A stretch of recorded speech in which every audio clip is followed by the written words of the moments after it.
Today I'm going to break down the lyrics to one of my favorite songs of all time, a song called TV on 10 by The Uncluded, which has one of the greatest rap verses of all time on it, and I want to dive into it. You can look into this song, you can find out a lot about it online, but I just want to share the full interpretation of these lyrics, which, as my friend Endless Jest put it, once he learned the story behind the lyrics and read them again, his Christ consciousness spiked. And that's how I feel every time I listen to this song. So, it's this very moody, deep rap song that opens with a sung verse by Kimya Dawson, who is a folk singer.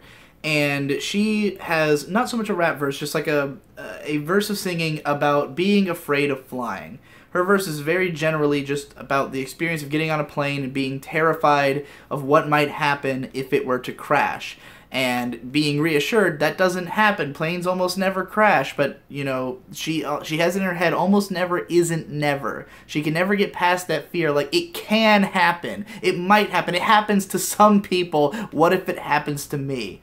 And therefore she's terrified of flying.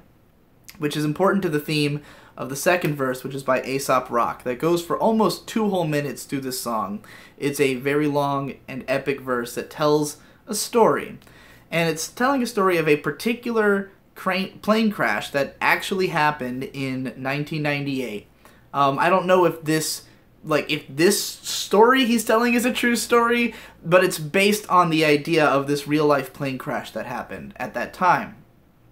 And it's about a group of 5 friends who are watching TV one day when they have a shocking discovery with regards to this plane crash. So we're going to go through the lyrics, line by line, and analyze what they mean. Because while you can get the general idea of this plot from reading the you know, what it is about, just read the story about the plane crash, you can figure out like what the song is about and get a lot out of it. But some of the lyrics are very weird and confusing. Aesop Rock has a giant vocabulary, and he has lots of interesting ways of phrasing things and describing things, and also just breaking down the rising tension across this verse is really important to me.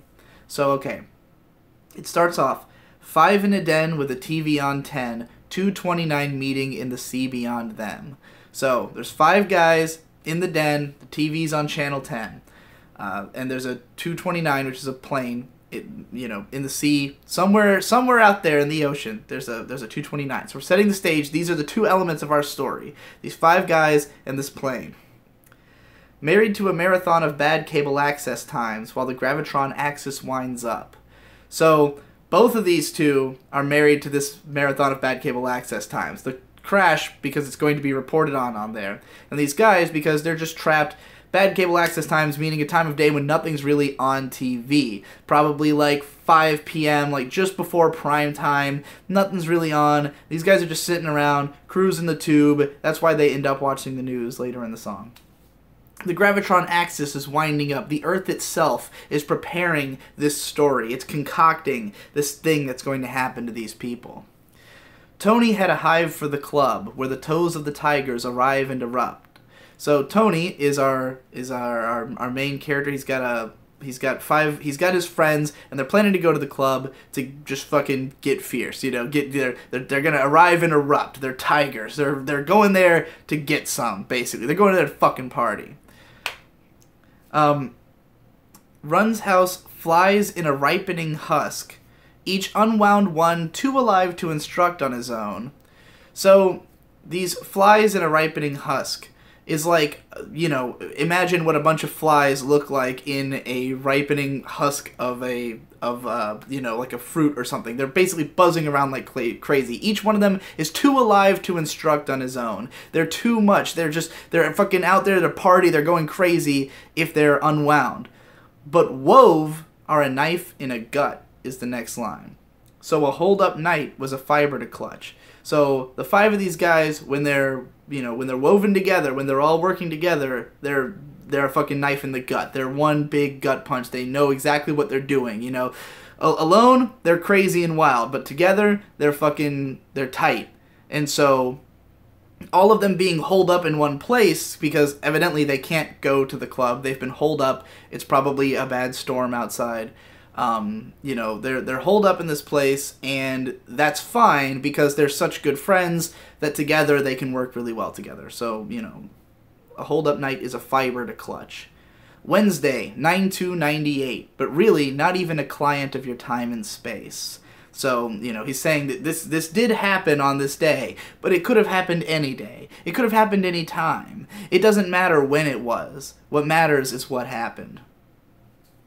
Searching a 20-inch tube in a home videos over news kind of room. So basically, you know, it's a bunch of guys chilling out. They're not really here to watch the news. They'd rather watch funniest home videos or whatever's on, you know. But a casual flip is a light show dice roll. Looking for a chuckle might stumble on a cyclone. So they just casually flip to the news, hoping to see something funny going on. But, you know, who knows what might happen. This just in. Tale of a plane crash. Typical affliction to flinch at and change past. Harsh, but the city piles stiffs like a haystack. Either you're a needle or a gray mass. So, you know, a needle in a haystack is like you're just one in a million. You're unidentifiable. You're either the needle that's in there or you're just another part of the hay. Everyone is just lost in this giant, because it's New York City, giant city. That's where A$AP Rock's from, I think.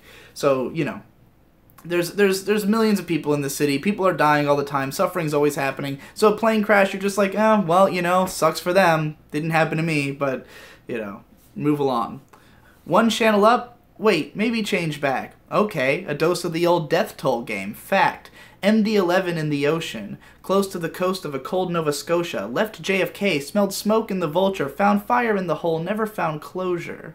So there's this way of moving through all the details of the story very quickly. We've learned all the important things, and it's all with this sort of air of mystery to it. Almost sarcastically, he's going through this. This stuff that you don't really care about, but you're starting to get interested. You're learning all the details. You're starting to be like, okay, now I'm a part of the story. Now I'm getting invested.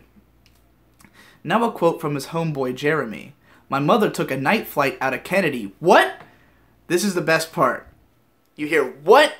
And Kimya Dawson joins in as a backing vocal. And it's like the whole song cuts for a second. And you have this feeling of like jolting awake. You know, you've just been kind of getting interested. You've been setting up. You've been getting milky. You're getting wet. And then bam, the head goes in. What? Yep, she was Switzerland bound. Aw, dude, she's fine. Dude, she's fine. What you're thinking is an impossibility of design. Turn it up a second if you need a little peace of mind. Halifax divers find no survivors. We just need the name of the city you were flying towards. It's not like any of us knew the routing, but the given alternative isn't one we were allowing. Here's where the room run a fever. 5 in a den waiting on a flight number through a speaker, and I never knew a number as a cleaver till an anchor woman utter Swiss Air 111 to Geneva. Holy fucking shit. What just happened? That doesn't happen. We were just sitting here normal. Now we got a child, now we got a motherless child with a father and a widower to phone call. So yeah, this part is all very direct because we've built up with all these metaphors, these lofty sounding words, this stuff that's just kind of getting you to start paying attention, getting the gears turning in your head. And then once we start hitting you with the real shit, it's direct, it's blunt. It's like, fuck, oh God, this is happening. They're getting excited. They're like, no man, it's not like that. It's not like that. She can't be dead. She can't be dead. And then it turns out it happens. What the fuck? So yeah, you got the holy fucking shit, which really fucking lays in. That's the moment where you get the chills, where you're like, oh fuck, what just happened? That doesn't happen. We were just sitting here normal.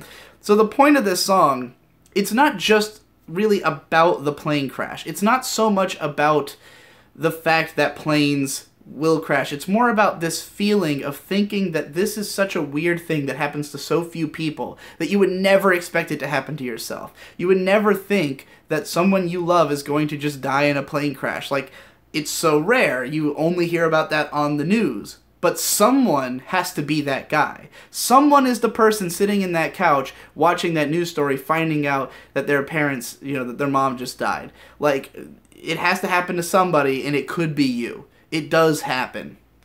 So, you know, they're like, that doesn't happen.